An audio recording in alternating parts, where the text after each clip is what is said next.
নমস্কার বন্ধুরা, আমি সীমা আবারও একটা নতুন রেসিপির সাথে আপনাদের স্বাগত জানাচ্ছি। আজ আমি ভাত দিয়ে পনির বানিয়ে কারি বানিয়ে দেখাবো। রেসিপিটি হয়তো আপনাদের খুবই ভালো লাগবে আর কাজেও আসবে। রেসিপিটি ভালো লাগলে লাইক দিয়ে সবার সাথে শেয়ার করে দিবেন, যাতে সবাই এইভাবে করে বাড়িতেই খুব সহজে পনির বানিয়ে খেতে পারে।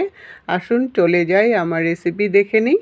আমি এখানে ছোট্ট সাইজের এক বাটি ভাত নিয়েছি, আর এই ভাতটা রাতের বাসি ভাত ছিল। বাসি ভাত দিয়ে বা ভাত নরম হয়ে গেলেও আপনারা এইভাবে করে পনিরটা বানাতে পারবেন। ভাতগুলোকে এখন মিক্সিং জারে নিয়ে নিলাম। সাথে কি কি দেব আপনারা ভিডিওটা স্কিপ না করে দেখতে থাকুন। সাথে আমি 4 চামচ টক দই দিয়ে দিলাম, আর এই দইটা আমার ঘরে পাতা টক দই। এই গরমের সিজনে টক দই কিন্তু সবার বাড়িতেই থাকে। আর নিয়েছি 1 প্যাকেট গুঁড়ো দুধ। এই গুঁড়ো দুধের প্যাকেটটাকে খুলে দিয়ে দেব। এই দুধটা দিলে পনিরেরও একটা টেস্ট আসবে আর একটা সুন্দর দুধেরও ফ্লেভার আসবে। দুধটাকে দিয়ে তারপর একটা সিদ্ধ করা আলু নিয়েছি, আলুটাকে একটু ভেঙে দিয়ে দিলাম। এই আলুটা দেওয়ার জন্য পনিরগুলো বেশ একটা সফটও হবে আর স্মুথও হবে। এখন এই সব উপকরণগুলো দিয়ে একটা পেস্ট বানিয়ে নেব। পেস্টটা আমার হয়ে গেছে, কিন্তু পেস্টটা ভালো করে হয়নি। একটা শুকনো শুকনো ভাব আছে আর একটু দানা দানাও ভাব রয়ে গেছে। তাই আমি এখানে 1 কাপ দুধ নিয়েছি। আধা কাপ আমি দেব, পরে লাগলে দেব। দুধটা দিয়ে আবার আমি পেস্ট বানিয়ে নেব।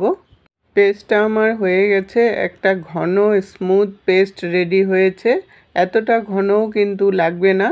তাই পেস্টটাকে আমি একটা বাটির মধ্যে নিয়ে নিলাম। নিয়ে মিক্সির জারটা ধুয়ে একটু জল দিয়ে দিলাম। এই জলের জায়গায় আপনারা আর একটু দুধও মেশাতে পারবেন। যেহেতু মিক্সির গায়ে লেগে আছে, তাই মিক্সিটা ধুয়ে একটু জলটা দিয়ে দিলাম। জলটা দিয়ে ভালো করে মিশিয়ে নিয়ে 1 মিনিটের মতো ফেটিয়ে নিলাম। ফেটিয়ে নিয়ে তারপর এটার মধ্যে স্বাদ অনুসারে নুন দিয়ে দিলাম, আর 3 চামচ ময়দা দিয়ে দিলাম। এই ময়দার জায়গায় আপনারা ইচ্ছা করলে কর্নফ্লাওয়ারও ইউজ করতে পারেন। ময়দাটা দিলে একটা বাইন্ডিংয়েরও কাজ করবে আর সুন্দর পনিরগুলো একটু সফটও হবে।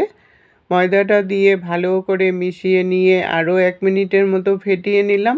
ফেটিয়ে নিয়ে তারপর এটার মধ্যে হাফ টিস্পুন বেকিং সোডা দিয়ে দিলাম। এই সোডাটা দেওয়ার জন্য পনিরগুলো বেশ সুন্দর একটা ফুলে উঠবে। সোডাটা দিয়ে ভালো করে মিশিয়ে নিয়ে আমি 5 মিনিটের জন্য এটা রেস্টে রেখে দিব, তাহলে সেট হয়ে যাবে। 5 মিনিট পর ব্যাটারটা কিন্তু পুরোপুরি সেট হয়ে গেছে। ব্যাটারের ঘনত্বটা এরকম হতে হবে, তাহলে রেসিপিটা কিন্তু খুব ভালো হবে। এখন উঁচু এই ধরনের একটা থালা নিতে হবে। থালার মধ্যে তেলটা মাখিয়ে নিলে পনিরগুলো বেশ সুন্দর করে উঠে আসবে। তেলটা চারদিকে মাখিয়ে নিয়ে তারপর ব্যাটারটাকে ঢেলে দিলাম। ঢেলে দিয়ে একটু ট্যাপ করে দিতে হবে, যাতে ভিতরে বাবলস ঢুকে না থাকে। ট্যাপ করে নিয়ে তারপর কড়াইতে আমি জল বসিয়েছি। জল বসিয়ে একটা বাসনের স্ট্যান্ড দিয়ে দিলাম। আপনারা ইচ্ছা করলে যে কোনো স্ট্যান্ডেও বসাতে পারবেন। তারপর থালাটাকে দিয়ে দিলাম। থালাটা সমানভাবে দিতে হবে, যাতে বেঁকা হয়ে না থাকে। দিয়ে তারপর উপরে একটা প্লেট দিয়ে দিলাম। প্লেট দিয়ে এখন ঢাকনাটা লাগিয়ে আমি 15 থেকে 20 মিনিটের মতো এটা প্রথমে বয়েল করব। 15 মিনিট পরে ঢাকনাটাকে উঠিয়ে আমি একটু চেক করে নেব। একটা টুথপিক ঢুকিয়ে দেখব এটা হয়েছে কিনা। টুথপিক ঢুকানোর পরে দেখুন আঠা আঠা ভাব রয়ে গেছে আর ভিজা ভিজা ভাবও রয়ে গেছে। এখনও কিন্তু ভালো করে হয়নি ভিতরটা। তাই আরও 10 মিনিটের মতো এটাকে ঢাকনা লাগিয়ে বয়েল করলেই রেডি হয়ে যাবে। আরও 10 মিনিট পরে ঢাকনাটাকে উঠিয়ে নিলাম। দেখুন পনিরটা কতটা ফুলে গেছে, একদম ফুলে ডাবল হয়ে গেছে, আর উপরটা একটু শক্ত ভাবও চলে আসছে। এখন আমি নামিয়ে ঠান্ডা করে নেব। ঠান্ডা না করলে কিন্তু পনিরটা কাটা যাবে না। ঠান্ডা হয়ে যাওয়ার পর পনিরটা কিন্তু অনেকটাই ফুলাটা কমে গেছে আর একদম শক্ত ভাবও চলে আসছে। এখন আমি পিস পিস করে কেটে নেব। যেই রকম পনিরের পিস থাকে সেইভাবে করে কেটে নেব।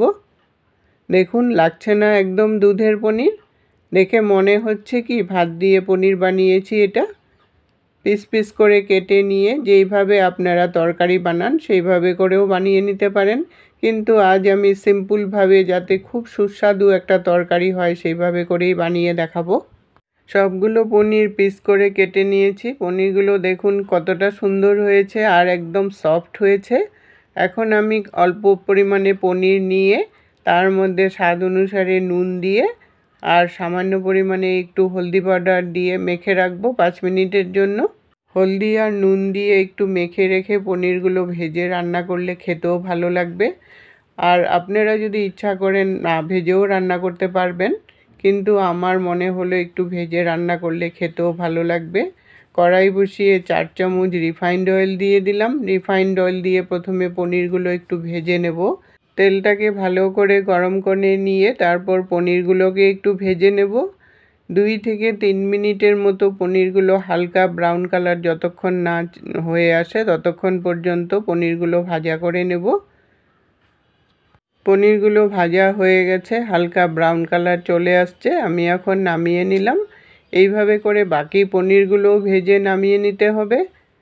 এখন আবার কড়াই বসিয়ে আমি 3 চামচ সরষের তেল দিয়ে দিলাম। আমি রেসিপিটা এখন সরষের তেল দিয়ে রান্না করব, কারণ আমি এটা আমিষভাবে পনিরটা রান্না করব, তার জন্য সরষের তেল দিয়ে করব। আপনারা ইচ্ছা করলে রিফাইন্ড অয়েল দিয়েও রান্না করতে পারেন। তেলটা গরম হয়ে যাওয়ার পর হাফ টিস্পুন জিরা দিয়ে দিলাম আর একটা তেজপাতা দিয়ে দিলাম। জিরা আর তেজপাতাটা একটু ভাজা করে নিয়ে একটা মিডিয়াম সাইজের আলু ছোট ছোট করে কেটে নিয়েছে, আলুটাকে দিয়ে দিলাম। আলুটা দিয়ে এখন 4-5 মিনিটের মতো মিডিয়াম আঁচে রেখে ভাজা করে নিতে হবে, যতক্ষণ না হালকা ব্রাউন কালার চলে আসে। আলুটা ভাজা হয়ে যাওয়ার পর তারপর এখানে একটা মশলা পেস্ট দেব। এই মশলাটা একটা টমেটো, একটা পেঁয়াজ, 1 ইঞ্চি আদা, 4-5 কোয়া রসুন আর 4টা কাঁচা লঙ্কা ভেজে মিক্সিতে পেস্ট বানিয়ে নিয়েছি। এই ভিডিওটা আমার স্কিপ হয়ে গেছে, তার জন্য আমি খুবই দুঃখিত। বাটিটা ধুয়ে সামান্য পরিমাণে জল দিয়ে 1 চামচ হলদি পাউডার দিয়ে দিলাম আর 1 চামচ জিরা, ধনে, শুকনো লঙ্কা আমি মিক্সিতে পেস্ট করে নিয়েছি, এই মশলাটাকে দিয়ে দিলাম। এখন এই পুরো মশলাটাকে আমি 3-4 মিনিটের মতো কষাতে থাকবো। সঙ্গে আমি স্বাদ অনুসারে নুন দিয়ে দিলাম আর ব্যালেন্স হওয়ার জন্য একটু মিষ্টি দিয়ে দিলাম। এই নুন দিয়ে দিলে আলুটাও ভালো করে সিদ্ধ হয়ে যাবে আর রেসিপিটা তখন খেতেও ভালো লাগবে। নুন আর মিষ্টিটা দিয়ে এখন আরও একটু সময় কষিয়ে নেব। কষিয়ে নিয়ে তারপর 1 চামচ কাশ্মীরি চিলি পাউডার দিয়ে দিলাম কালারের জন্য, তাহলে কালারটা খুব সুন্দর হবে। কাশ্মীরি চিলি পাউডারটা দিয়েও আরও একটু সময় কষিয়ে নিলাম। কষিয়ে নিয়ে যখন মশলাটা পুরোপুরি একদম শুকনো শুকনো হয়ে আসলো আর তেলটাও উপরে চলে আসলো, তখন 1 বাটির মতো জল দিয়ে দিলাম। জলটা দিয়ে ভালো করে মিশিয়ে নিয়ে তারপর 5 মিনিটের জন্য ঢাকা দিয়ে দিব, তাহলে আলুটাও সিদ্ধ হয়ে যাবে সুন্দর করে। 5 মিনিট পরে ঢাকনাটাকে উঠিয়ে নিলাম। আলুগুলো কিন্তু খুব সুন্দর করে সিদ্ধ হয়ে গেছে। এখন আমি ভেজে রাখা পনিরগুলোকে দিয়ে দিলাম। পনিরগুলো দিয়ে আরও 5 মিনিটের মতো ফুটিয়ে নিতে হবে, তাহলে ঝোলটা একটু ঘন হয়ে আসবে। ঝোলটা একটু ঘন হয়ে যাওয়ার পর 1 চামচ কসুরি মেথি নিয়েছি, এভাবে করে হাতে ঘষে দিয়ে দিবেন, তাহলে ফ্লেভারটা খুব সুন্দর হবে। কসুরি মেথিটা দিয়ে ভালো করে মিশিয়ে নিয়ে ঢাকা লাগিয়ে আমি নামিয়ে নিলাম।